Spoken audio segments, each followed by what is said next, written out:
Hi guys, welcome to my YouTube channel. ನಾನಿವತ್ತು ನಿಮಗೆ ಅಕ್ಕಿ ಶಾವಿಗೆಯಲ್ಲಿ ಪಾಯಸ ಮಾಡೋದು ಹೇಳ್ಕೊಂಡು ಕೊಡ್ತಿದ್ದೀನಿ. ಬನ್ನಿ ಹೇಗೆ ಮಾಡೋದು ಅಂತ ನೋಡೋಣ. ಮೊದಲು ಪ್ಯಾನ್ ಇಟ್ಕೊಂಡು ಅದಕ್ಕೆ 2 ಸ್ಪೂನ್ ತುಪ್ಪ ಹಾಕ್ಕೊಳ್ಳಿ. ಅದಕ್ಕೆ ದ್ರಾಕ್ಷಿ ಗೋಡಂಬಿ ಹಾಕ್ಕೊಂಡು ಚೆನ್ನಾಗಿ ಹುರ್ಕೊಳ್ಳಿ. ಅದಾದಮೇಲೆ ಅದು ಹುರ್ಕೊಂಡಾದ್ಮೇಲೆ ಒಂದು ಪ್ಲೇಟಿಗೆ ಎತ್ಕೊಳ್ಳಿ ನೀವು ಅದನ್ನು. ಇವಾಗ ಅದೇ ಪ್ಯಾನಿಗೆ ಶಾವಿಗೆ ಹಾಕ್ಕೊಳ್ಳಿ. ನೀವು ಯೂಶ್ವಲಾಗಿ ಎಲ್ಲರೂ ಗೋಧಿ ಶಾವಿಗೆ ಯೂಸ್ ಮಾಡ್ತಾರೆ. ನಾನಿಲ್ಲಿ ಅಕ್ಕಿ ಶಾವಿಗೆ ಯೂಸ್ ಮಾಡ್ತಿದ್ದೀನಿ ನಾನಿಲ್ಲಿ. ಇದು ಗೋಲ್ಡನ್ ಬ್ರೌನ್ ಬರೋವರೆಗೂ ನೀವು ಫ್ರೈ ಮಾಡ್ಕೊಳ್ಳಿ. ಗೋಧಿ ಶಾವಿಗೆಗಿಂತ ಈ ಶಾವಿಗೆ ನಿಮಗೆ ಪಾಯಸ ತುಂಬ ಟೇಸ್ಟಿಯಾಗಿ ಬರುತ್ತೆ. ಇವಾಗ ಅದೇ ಪ್ಯಾನಿಗೆ ಹಾಲು ಹಾಕ್ಕೊಂಡು ಅದು ಚೆನ್ನಾಗಿ ಕುದಿ ಬರೋವರೆಗೂ ಕಾಯಿಸಬೇಕು.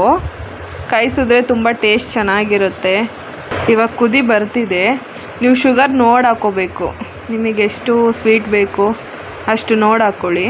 ನಿಮಗೆ ಆ ಶಾವಿಗೆ ಪಾಯಸಕ್ಕೂ ಈ ಶಾವಿಗೆ ಪಾಯಸಕ್ಕೂ ಏನು ಡಿಫ್ರೆನ್ಸು ಅಂದರೆ, ಗೋಧಿ ಶಾವಿಗೆ ಬಂದು ಹಾಲನ್ನ ಹೀರ್ಕೊಂಡ್ಬಿಡುತ್ತೆ. ಇದು ಹಾಗಾಗಲ್ಲ. ನೀವು ಹೇಗೆ ಮಾಡಿಟ್ಟಿರ್ತೀರ ಹಾಗೇ ಇರುತ್ತೆ.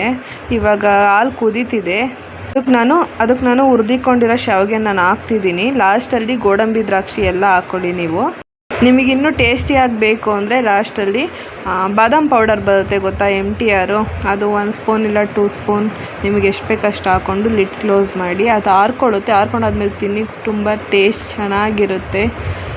ಪ್ಲೀಸ್ ನನ್ನ ವಿಡಿಯೋ ಇಷ್ಟ ಆಗಿದ್ದರೆ ಲೈಕ್ ಮಾಡಿ, ಶೇರ್ ಮಾಡಿ, ಸಬ್ಸ್ಕ್ರೈಬ್ ಮಾಡಿ. ಮುಂದಿನ ವಿಡಿಯೋದಲ್ಲಿ ಮತ್ತೆ ಸಿಗೋಣ.